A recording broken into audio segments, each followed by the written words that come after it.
Hello বন্ধুরা, জ্ঞানজ্যোতি coaching সেন্টারের পক্ষ থেকে তোমাদের সকলকে জানাই স্বাগত। আজকে আমি তোমাদের সঙ্গে যে বিষয়টি সম্পর্কে আলোচনা করব সেটি হচ্ছে হরপ্পা সভ্যতার কৃষি ও পশুপালন। আলোচনায় যাওয়ার আগে তোমাদেরকে একটা ছোট্ট ইনফরমেশন দিতে চাই। তোমরা যারা আমাদের কোচিং সেন্টারে এখনো যুক্ত হওনি কিংবা যুক্ত হতে চাইছো, তারা উপরে দুটি নাম্বার দেখতে পাচ্ছ, 6295916282 এবং 7076398606। এই দুটি নাম্বারের মধ্যে কিন্তু যে কোনো একটি নাম্বারে যোগাযোগ করে আমাদের সঙ্গে কিন্তু যুক্ত হয়ে যেতে পারো। তো দেরি না করে কিন্তু টপিক সম্পর্কে আলোচনা শুরু করছি। তো দেখো, এই যে হরপ্পা সভ্যতার যে অধিবাসীদের ছিল, তাদের হচ্ছে অর্থনৈতিক জীবনের প্রধান ভিত্তিই ছিল হচ্ছে কৃষি, তারপরে ব্যবসা বাণিজ্য, শিল্প। তো এখানে বলা হয়েছে যে কৃষি সম্পর্কে যদি বলি, সেখানে বিপুল পরিমাণে বৃষ্টিপাত হওয়ায় এবং সেখানে হচ্ছে যে সিন্ধু ও তার শাখা নদীগুলি থাকায় কিন্তু সেখানে আর কি এই এলাকা বা অঞ্চল যদি বলি, এলাকাটি কিন্তু যথেষ্ট আর কি উর্বর ছিল। এখানে কিন্তু বিভিন্ন শস্যের চাষ হতো। তো বলা হয়েছে হরপ্পা, মহেঞ্জোদারো এবং কালীবঙ্গানে কিন্তু গম ও যব চাষ হতো বলে কিন্তু জানা গেছে। এবং হচ্ছে এছাড়াও বলা হয়েছে যে লোথাল ও রংপুরে হচ্ছে ধান চাষের কথা কিন্তু জানা গেছে। এগুলি কিন্তু প্রত্নতত্ত্ববিদরা যে ছিলেন তারা কিন্তু দাবি করেছেন যে এই সমস্ত শস্যের আর কি চাষ করা হতো। তো এখানে বিভিন্ন শস্যের চাষ করা হতো। রবি শস্য হিসেবে এখানে হচ্ছে গম ও যব চাষ করা হতো এবং হচ্ছে যে খারিফ শস্য হিসেবে এখানে হচ্ছে যে তুলো, তিল এগুলি কিন্তু উৎপন্ন হতো।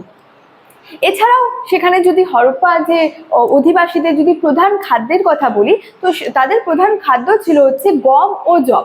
এছাড়াও সেখানে হচ্ছে যে ছোলা, কলাই এবং হচ্ছে শস্যের কিন্তু চাষ হতো। তো এখান থেকে বলা যায় যে কৃষিজ উৎপাদন সেখানে হচ্ছে বিপুল পরিমাণে আর কি কৃষিজ উৎপাদন হওয়ায় কিন্তু শিল্প ও ব্যবসা বাণিজ্যের পথ কিন্তু যথেষ্ট প্রশস্ত ছিল এবং সেখানে কিন্তু মানুষের জীবনযাপনও কিন্তু যথেষ্ট সচ্ছল ছিল।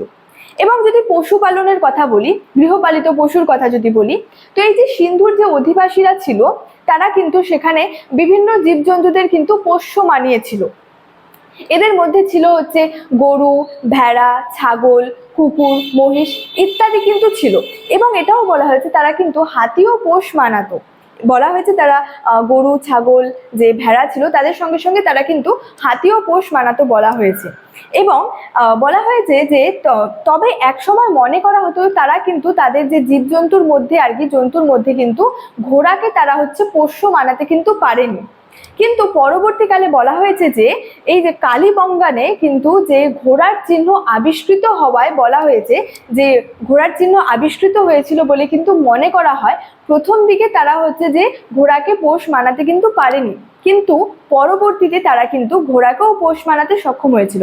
অর্থাৎ কালীবঙ্গানে ঘোড়ার চিহ্ন আবিষ্কৃত হওয়ার পর মনে করা হয় যে প্রথম দিকে তারা ঘোড়াকে পোষ মানাতে পারেনি, কিন্তু পরবর্তীতে তারা কিন্তু ঘোড়াকে পোষ মানাতে কিন্তু সক্ষম হয়েছিল।